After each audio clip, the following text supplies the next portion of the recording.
व्यस्त जीवन में ईश्वर की आवाज। ईश्वर संपूर्ण जीवन का स्रोत है और ईश्वर ने हमें बहुत आयत में जीवन दिया है और हम जितना मांगना चाहते हैं उससे भी ज़्यादा वह हमें देने को तैयार है। 30वां सामान्य सप्ताह 29 अक्टूबर 2021 शुक्रवार। पहला पाठ रोमियों के नाम संत पौलुस का पत्र अध्याय 9 पद संख्याएं 1 से 5 तक और संत लूकस का सुसमाचार अध्याय 14 पद संख्याएं 1 से 6 तक।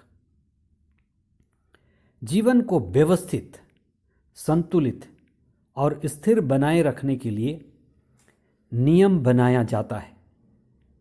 बाइबल में हम पढ़ते हैं कि ईश्वर भी मनुष्य को नियम देता है।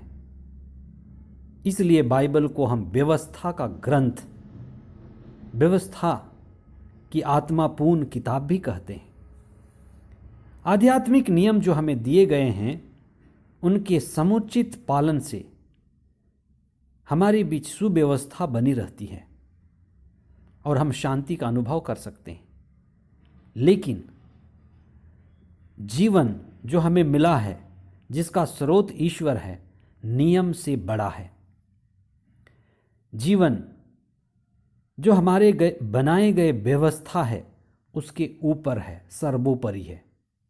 इसलिए संत यूहन्ना ने अपने सुसमाचार अध्याय 1 पद संख्या 17 में कहा है कि हमें संहिता मूसा द्वारा मिली है, लेकिन अनुग्रह और सत्य यीशु मसीह द्वारा मिला है।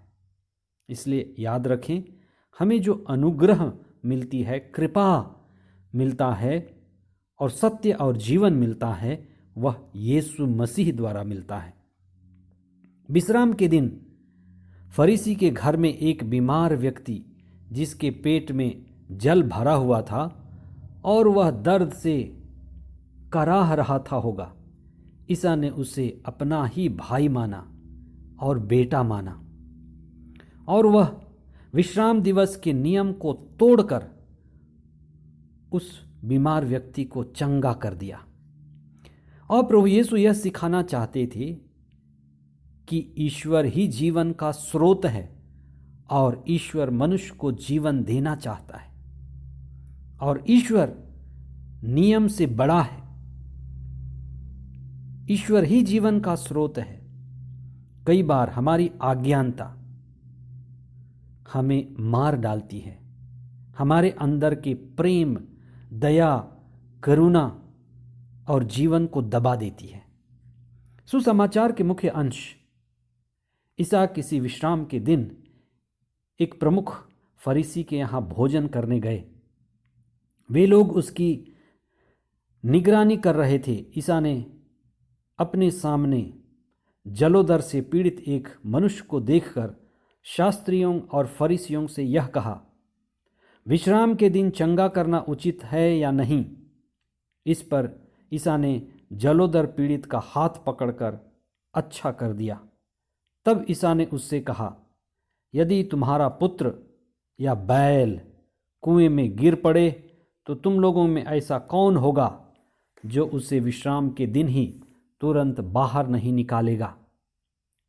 प्रभु यीशु ने उदाहरण दिया कि यदि पुत्र गिरे, तुम्हारा ही पुत्र गिरे या तुम्हारा ही बैल, अपना बैल गिरे, तो तुम नियम तोड़ दोगे।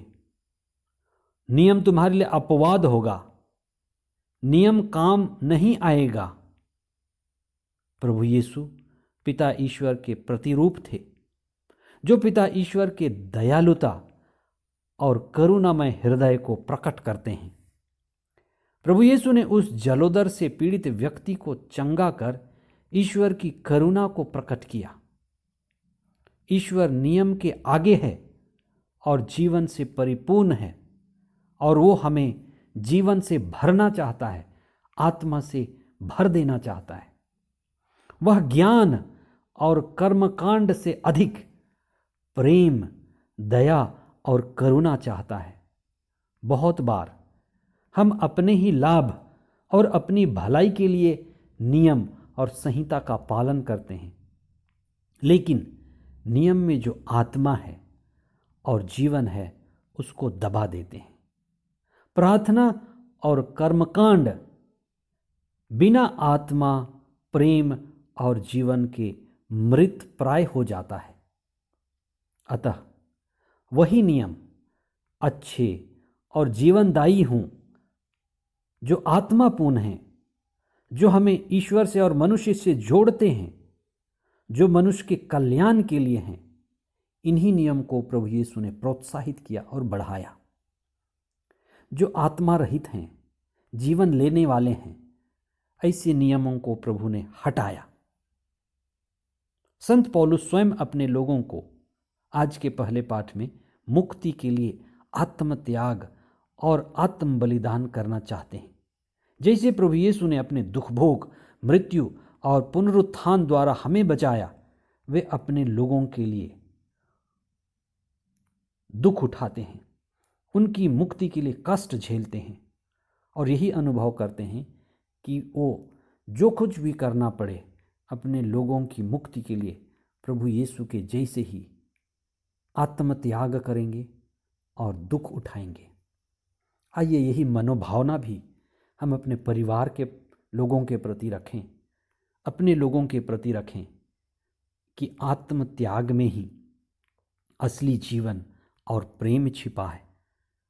आइए हम प्रभु की शिक्षा को गहराई से समझने के लिए पवित्र आत्मा को मांगे, पवित्र आत्मा के सानिध्य में आएं। हे प्रभु, हमें विवेक, सद्बुद्धि और पवित्र आत्मा दीजिए, जिसकी कृपा से हम हृदय से प्रार्थना कर पाएं, आत्मा में आपसे जुड़े रहें और जीवन देने वाले वचनों को हृदय में धारण करें और आपकी आत्मा हम पर सदा छाई रहे। ये प्रार्थना हम करते हैं हमारे प्रभु ख्रिस्त के द्वारा। आमीन।